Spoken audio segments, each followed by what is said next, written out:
Sa darating na eleksyon at mga previous elections, Attorney Beng, di ba, may mga kandidato tayo na membro ng partido, meron din tayong mga independent candidates, no? Bago natin pag-usapan itong mga kandidato na to, ano ba ang isang political party, Beng? Isang political party, mula sa batas, ay isang grupo ng mga tao na nagsama-sama dahil sa isang advokasya or naniniwala sila sa isang plataforma ng gobyerno.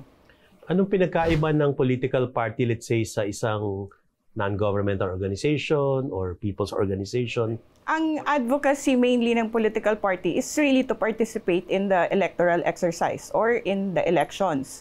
And kinakailangan ang isang political party ay marehistro sa Commission on Elections para makapag-participate sila sa eleksyon.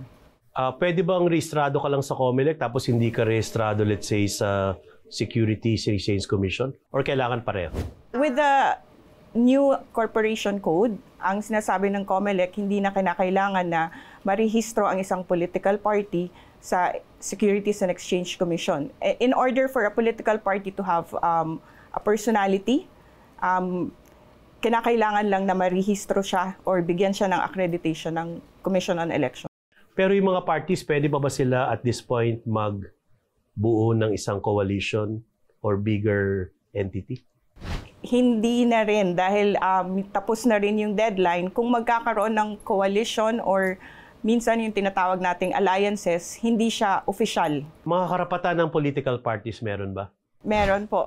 Kaya ka humihingi ng accreditation or registration sa COMELEC para magkaroon ka ng karapatan ang isang partido na mag-field or ng mga kandidato sa darating na halalan. At kasama po dito ay yung paggastos para sa kandidatura ng bawat kandidato.